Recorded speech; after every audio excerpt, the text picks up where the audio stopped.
ختم نبوت کے بارے میں کوئی تفسیر آپ قرآن کی روشنی میں بتائیں؟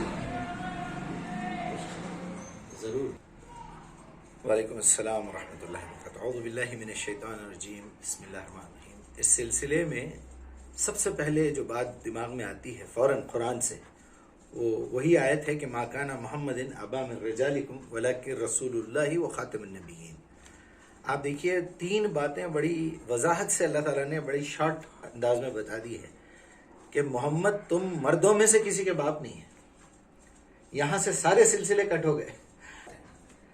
اب وہ اللہ کے رسول ہیں، یعنی خواتین میں سے، عورتوں میں سے، بیٹیوں میں سے باپ تو ہیں، اور اس کے ساتھ ساتھ رسول اللہ ہیں، اللہ کے رسول ہیں، یعنی آپ کے ذریعے سے ہمیں کتاب ملی ہے، ہدایت ملی ہے. وہ خاتم النبی ہیں، اور اللہ تعالیٰ کی طرف سے پہنچنے والے تمام پیغامات، تمام رسائل، تمام وحی، القاء، ہر چیز کا خاتمہ ہو رہا ہے. تو اب ظاہر بات ہے نبی صلی اللہ علیہ وسلم جو ہے وہ آخری پیغمبر ہے، اور اس پہ پوری امت کا اجماع ہے. چاہے وہ کسی فرقے میں چلے جائیے، چاہے وہ کوئی بھی سیکشن میں چلے جائیے، سب یہ بات کو مانتے ہیں. ورنہ وہ قرآن کا منکر ہے، وہ ایمان سے خارج ہے، وہ اسلام سے خارج ہے جو اس بات کو نہ مانے کہ محمد الرسول اللہ صلی اللہ علیہ وسلم آخری رسول تھے، آخری نبی تھے. اس کے ساتھ یہ بات جڑ جاتی ہے کہ جب آپ صلی اللہ علیہ وسلم آخری رسول تھے اور آخری نبی تھے، تو اس کا مطلب یہ ہوا کہ آپ کے ذریعے سے جو چیز ہم تک پہنچی ہے وہ محفوظ ہونا ضروری ہے. چنانچہ اللہ سبحانہ و تعالیٰ نے اس کو بھی محفوظ کر دیا. وہ کلام، وہ پیغام، وہ جو میسج آپ کے ذریعے سے ہم کو ملا، وہ یہی تھا کہ اللہ تعالیٰ نے اس کو نازل کیا ہے، اور اللہ ہی جو ہے اس کا محافظ ہے. تو انا نحن نزلنا الذکر وانا لہ لحافظون. اب آپ کو میں ایک چھوٹا سا اس کا دوسرا رخ بتاؤں گا، جہاں آپ کا میرے خیال میں وہی اشارہ ہے کہ لوگ نبوت کا جو ہے دعویٰ کر رہے ہیں، جیسے قادیانی ہیں اور بھی دوسرے ہیں، اور کچھ لوگ جو ہے اہل قرآن ہونے کا دعویٰ کر رہے ہیں، کچھ حدیث کا انکار کر رہے ہیں، منکر حدیث ہیں. تو یہاں مجھے ایسا لگا آپ کے سوال کے اندر کہ کچھ لوگ ایسے ہیں جو نبوت کا، رسالت کا انڈائریکٹلی انکار کرنا چاہتے ہیں. کہ اس میں صرف وہی لوگ نہیں ہیں، بلکہ اس میں وہ لوگ بھی شامل ہیں جو آپ صلی اللہ علیہ وسلم کے لائے ہوئے پیغام یعنی قرآن کو، جس کے بارے میں اللہ سبحانہ وتعالیٰ نے یہ کہا ہے وَمَا يَنْتِقُ عَنِ الْهَوَىٰ إِنْ هُوَ إِلَّا وَحْيٌ يُوحَىٰ، کہ میرا رسول، میرا نبی ایسا نہیں ہے کہ اپنی مرضی سے کوئی بھی قانون تم کو دے دے جب تک کہ میں وحی کے ذریعے سے اس کے پاس نہ بھیجوں وہ بات. تو نبی صلی اللہ علیہ وسلم جو ہے، آپ صلی اللہ علیہ وسلم ایک صادق اور امین، نبی بننے سے پہلے بھی دشمنوں کی زبان سے اللہ سبحانہ وتعالیٰ نے بتا دیا، پوچھوا کے یہ بات سوال کروا کے کہ کیا میں تمہارے درمیان ایک عمر نہیں گزارا. پھر قرآن میں بھی اس کو ذکر کر دیا کہ بعثت عمرا، کہ میں تمہارے درمیان ایک عمر گزار چکا ہوں.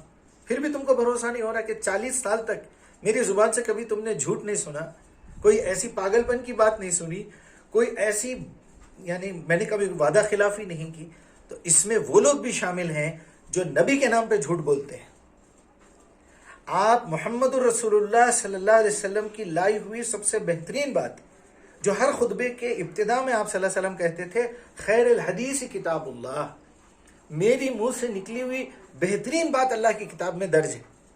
خیر الحدی حدی محمد، بہترین اس پہ چلنے کا راستہ، ہدایت کا راستہ محمد کا ہے صلی اللہ علیہ وسلم.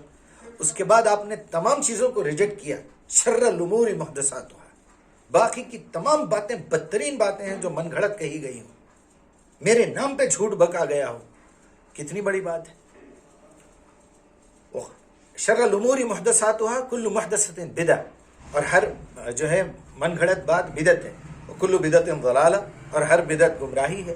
کل ضلالۃ فی النار. اب آپ اندازہ کریے کہ جو لوگ قرآن کی آیت کو ریجیکٹ کر کے ایک روایت کو سامنے لے کے وہ روایت پیش کرتے ہیں، بیسیکلی منکر حدیث تو وہ لوگ ہیں کہ اللہ کی وہ حدیث جس کی اللہ تعالیٰ نے اتھینٹسٹی دی ہے، اب وہاں آ کے ایک بات یہ کہتے ہیں کہ آپ نے اپنی مرضی سے قرآن کا یہ ترجمہ کیا ہے. کوئی بھی شخص اپنی مرضی سے کیسے کرے گا؟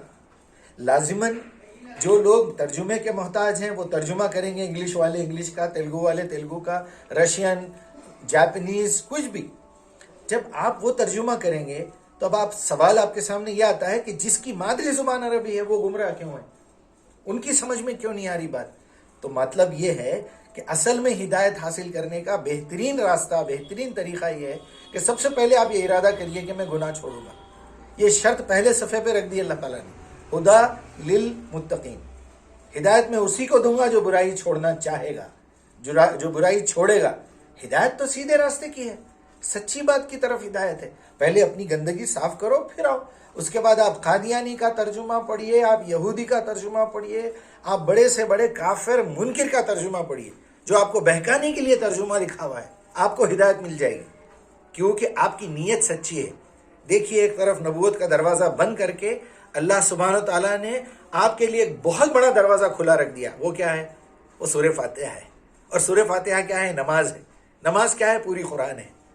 آپ کو سورہ فاتحہ کمپلسری پڑھنا ہے یا سننا ہے غور سے، اگر امام جہری نماز پڑھ رہا ہو تو، تاکہ اس کے اندر آپ یہ اعلان کریں اللہ کے سامنے کہ اہدنا الصراط المستقیم، ایاک نعبد و ایاک نستعین، میں تیری ہی عبادت کرنا چاہتا ہوں اور اسی کی مدد مانگ رہا ہوں، لہٰذا مجھے صحیح راستہ دکھائیے، استقامت والا راستہ دکھائیے. تو میں سمجھتا ہوں کہ خاتم النبیین ہونے کا مطلب یہ ہے کہ آپ سب سے پہلے کوئی بات کو چیک کرنا ہو تو پہلے قرآن کو چیک کیجیے، اس کے بعد دیکھیے روایت کیا ہے، اس کے بعد دیکھیے سنت کیا ہے.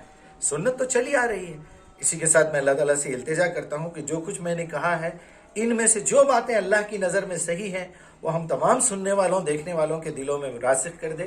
اور اگر میرے منہ سے کوئی بات نکلی ہے غلط، جو اللہ کی نظر میں غلط ہے، تو وہ ہمارے دلوں سے، دماغوں سے اس کو ڈیلیٹ کر دے اور مجھے اس بات کا ادراک دے کہ میں اس کا کریکشن کر سکوں. السلام علیکم ورحمۃ اللہ. جزاکم اللہ خیر.